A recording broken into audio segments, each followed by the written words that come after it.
Canciones de música de trabajo, exactamente. Pues este es un trabajo, la verdad, que con mi colega y amigo Rubén Lares, que hemos trabajado hace muchos años, nos lo hemos gozado, ¿verdad? Porque la verdad ha sido un trabajo que superó las expectativas cuando tuvimos la primera inquietud de empezar a investigar cómo el trabajo ha ido acompañado de un ritmo a lo largo de la historia y en diferentes culturas, porque no es el caso exclusivo de Latinoamérica, de Guatemala, ¿verdad? Todo lo contrario. Y de hecho vamos a enfocarnos en un área o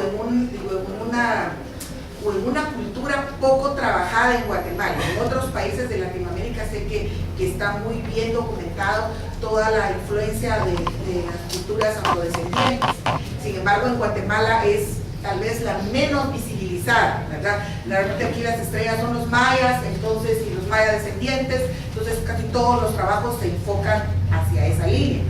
Pero no podemos negar también, obviamente, que tenemos una fuerte presencia de afrodescendientes, de la influencia que ejerció el esclavismo durante la época colonial y obviamente los descendientes de estas personas. Entonces vamos a platicar un poquito de eso, ¿verdad? La siguiente, por favor, Renata. No podemos empezar a hablar de la música del trabajo si no empezamos a hablar también de los cultivos específicamente que están asociados a esta música. Y ahorita vamos a empezar a escuchar algunas de las canciones populares que han estado en la memoria, así que popular, valga la redundancia, asociada a que en algún momento las hemos cantado o las hemos bailado, ¿verdad? Y que el fondo que encierran, o sea, la historia que está de fondo, pues nos está hablando de ese trabajo, de esa fuerza esclava o semi-esclava, porque ya después de abolido el esclavismo, pues siguió trabajándose específicamente. Vamos a hablar ahorita rapidito del azúcar, ¿verdad? Y estas imágenes pues hablan por sí solas, ¿verdad? En el caso del azúcar, producto hoy por hoy, el sostén económico más importante de Guatemala, ¿verdad? Y uno de los productos que, para variar, no son originarios de aquí, ¿verdad? Esas son de las paradojas que tienen la mayoría de nuestros países, pero en el caso de Guatemala es hoy por hoy nuestro producto más importante de exportación, es el producto que sostiene la economía de Guatemala, ¿verdad? Y empieza, por supuesto, a introducirse, en el caso de Guatemala, por los dominicos y con plantaciones con fuerza esclava, ¿verdad? Que San Bartolomé de las Casas es otra paradoja, ¿verdad? Los indios deben cuidarse, les tienen alma, son seres humanos, traigan negros, ¿verdad?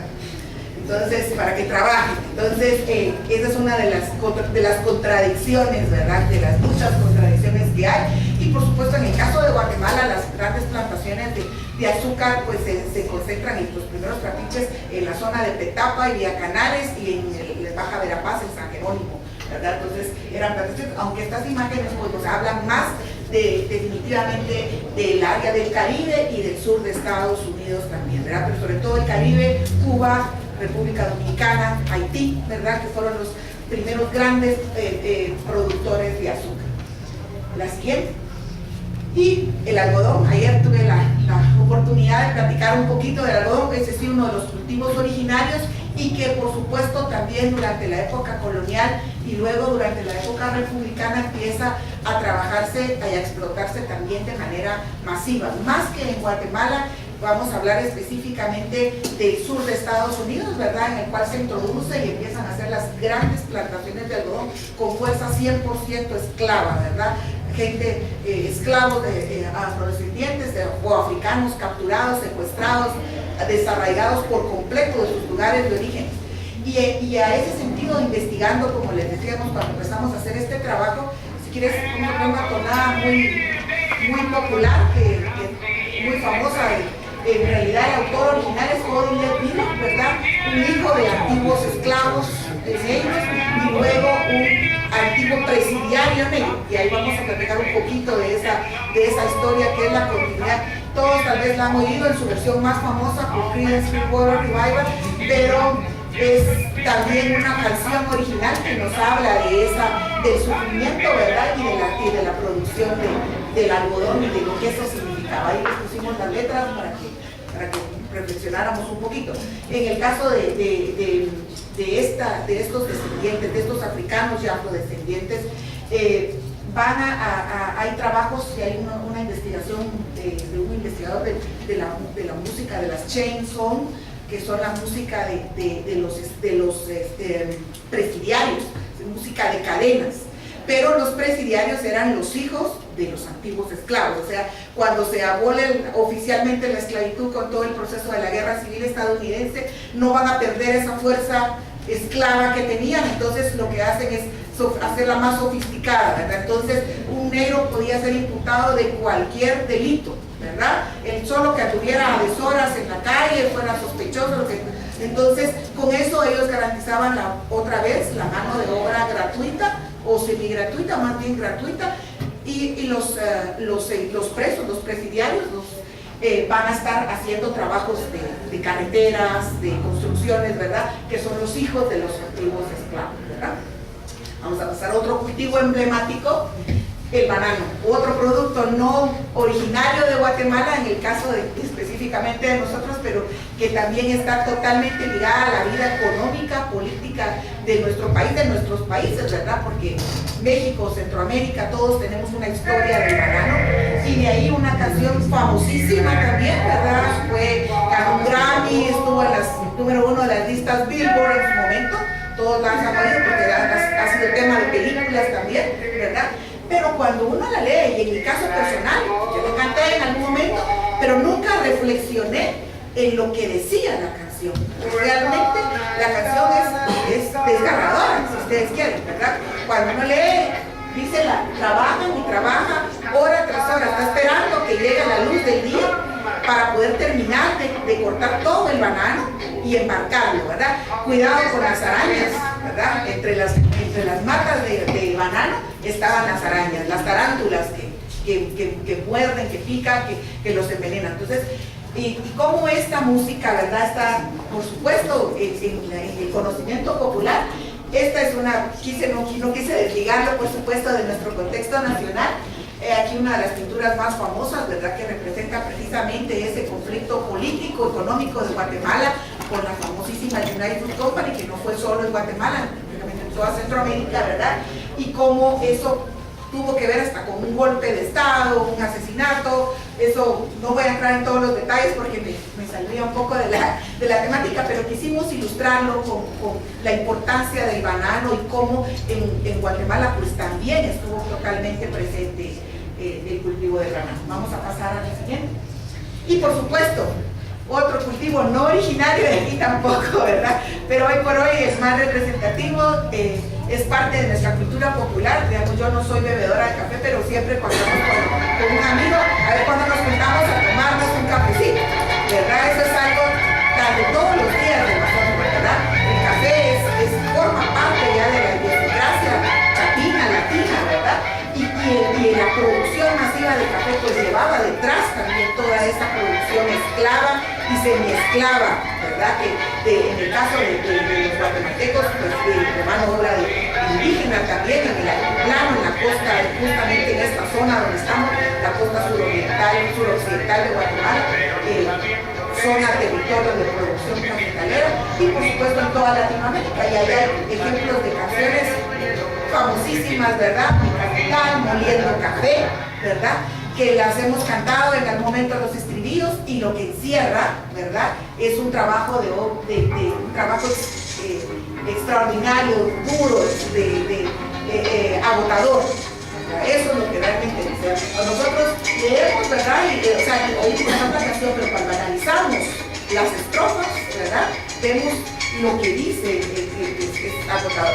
Y ahí no podemos mencionar a un ejemplo de un compositor heredero de esa tradición, ¿verdad? Crescencio Salcedo, autor precisamente de Mi Cafetal y de otra canción famosísima que todos cantamos a finales de año, el año viejo, ¿verdad? Crescencio Salcedo era otra persona de un origen extremadamente humilde, murió de hecho en la miseria, aunque sus canciones se hayan vendido con regalías millonarias, ¿verdad? Él no creía en usar zapatos, andaba siempre descalzo y murió en las calles de Medellín, tocando sus instrumentos y cantando sus canciones de las más populares, ¿verdad? Esas contradicciones que siguen repitiéndose al paso del tiempo. Okay. El café en Guatemala. Definitivamente, ayer un poco el café en Latinoamérica y el café en Guatemala. Estas son una imagen de Mulberry que habla por sí sola, ¿verdad? Lo que este año justamente tuve, hace menos de un mes, la oportunidad de trabajar con mis estudiantes, investigar los remanentes históricos de esa producción cafetalera masiva en Guatemala, cómo queda todavía evidencia de eso y cómo el factor social, el desarraigo de las familias del altiplano para ir a cortar, a cosechar café a la costa sur, lo que implicó para esas mujeres dejar sus parcelas, ir a alimentar, a hacer comida para todos los trabajadores y trabajar ellas mismas en el ganado, y un factor, digamos, un común denominador con todos en todas las áreas que describimos el café, es como la mujer, en el caso específico de la mujer y los niños, eran las que tenían la mano delicada para seleccionar el grano, ¿verdad? Entonces las mujeres, y ahí se modifica, digamos, la tradición de que era el hombre siempre el que trabajaba en las grandes producciones cafetaleras, ¿verdad? Y por supuesto, asociado a la música, una de nuestras melodías más emblemáticas, el vals La Flor del Café, ¿verdad? Que es un himno al gobierno liberal. En esencia eso es, ¿verdad? El café trae prosperidad y la belleza de su flor, adorna Guatemala. Entonces es toda una elegía al gobierno liberal que introduce la producción masiva de café, ¿verdad? Y asociado a esa producción masiva, las leyes que van a obligar a que la gente esté trabajando el café, quiera o no quiera, ¿verdad? Definitivamente, una de esas, ¿verdad? En el gobierno de Rufino Barrios, la ley de jornaleros, ¿verdad? Entonces un trabajador no podía demostrar que tenía la suficiente terreno para producir, entonces tenía que ir a trabajar gratuitamente a las fincas de los grandes hacendados que se apoderaron de sus mismas tierras despojadas a las comunidades, ¿verdad? Entonces, y cómo la música, pues de alguna manera ha seguido siempre involucrada en eso. Aquí estamos, con esto ya vamos a terminar, ¿verdad? Lo que se me estaba diciendo, lo de los war songs, y justamente ayer que el maestro Navarrete hablaba, ¿verdad? Cómo los mecapaleros y cómo iniciaba siempre la tropa de los arrieros y de los mecapaleros, los músicos, ¿verdad? Y entonces investigando, ¿verdad? Hay un gran investigador estadounidense de Río Lomax, que él fue el que recopiló a Liz Berry y a muchos de estos autores antiguos, hijos de esclavos y antiguos prisioneros, ¿verdad? Y que ellos hacían énfasis en cómo la tonada, el ritmo, les ayudaba a mantener el ritmo del trabajo, ¿verdad? Entonces existen todas esas canciones que son el anticipo del blues y del jazz, por supuesto, ¿verdad? En Estados Unidos y en el resto del mundo, ¿verdad? Esa música, esta es una foto muy hermosa de 1907 de New Orleans, ¿verdad? Están los músicos, los hijos de esclavos, ¿verdad? Entonando de manera espontánea la música en todas partes. Entonces está el trabajo obligado, de hecho hasta en la misma cabaña del tío Tom, en la literatura también, ¿verdad? En las obras de La isla bajo el mar, de Isabel Allende, en muchas otras obras se hace siempre el énfasis de que toda esta población afrodescendiente, toda esta mano de obra esclava, llega un momento en que era la manera de desahogar sus penas y de trabajar, era a través de la música, ¿verdad? Con esas tonadas, esos ritmos y las canciones contestatarias en las cuales una persona empezaba y el coro respondía, ¿verdad? Y eso va a influenciar totalmente a la música local de diferentes partes de nuestros países. En México, en Guatemala, vamos a encontrar en el Caribe ese tipo de tonadas que se repiten. Las chansons, que son en realidad las herederas de la música de los esclavos, ¿verdad? Era lo que hablábamos, como los antiguos esclavos, los hijos de esclavos, pues van a ser imputados de cualquier delito, ¿verdad? Para poder justificar la mano de obra gratuita o semigratuita, ¿verdad? La misma Ella Fitzgerald, o sea, los grandes cantantes de blues y de jazz, ¿verdad? Eran descendientes de antiguos esclavos y tuvieron en algún momento un pasado más oscuro detrás de las rejas, ¿verdad? Y cómo van a interpretar esa música que va a relatar, van a relatar sus penas, los sufrimientos que tienen en el trabajo.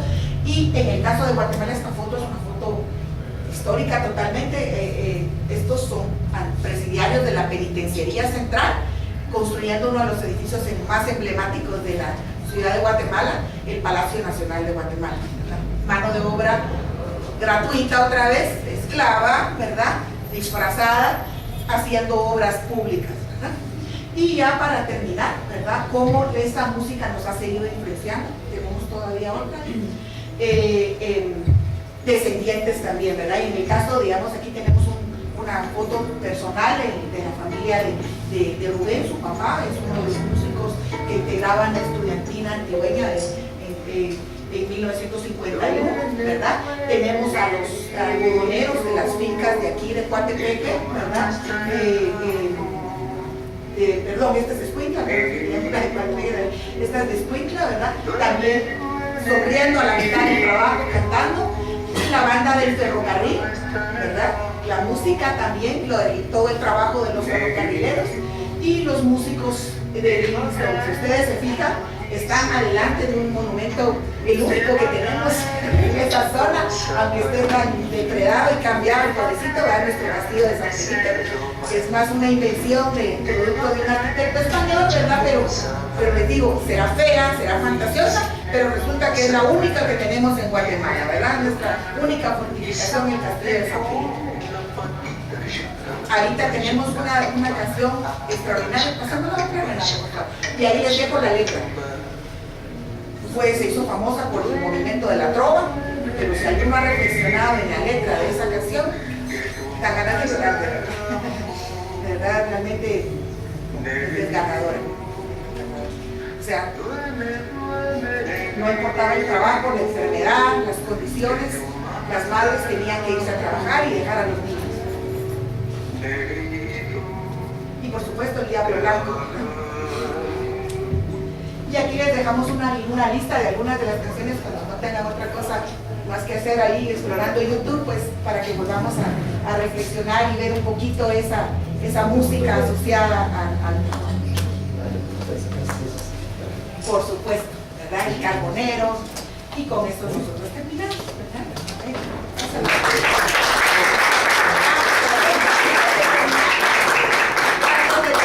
Tenemos, porque estamos en la ciudad de Los Altos, ¿verdad? Por favor, Rubén, no podíamos dejar de poner uno de nuestros himnos populares, el ferrocarril de Los Altos, ¿verdad? Una canción que se hizo a mostrar un momento muy breve de la introducción del ferrocarril eléctrico aquí en esta ciudad, ¿verdad? Que por mismas situaciones políticas entra, por situaciones políticas sale, ¿verdad? Pero nos deja testimonio una canción que es tradicional en el repertorio musical guatemalteco, ¿verdad? Que nos habla también de este momento ferroviario en Guatemala. Muchísimas gracias.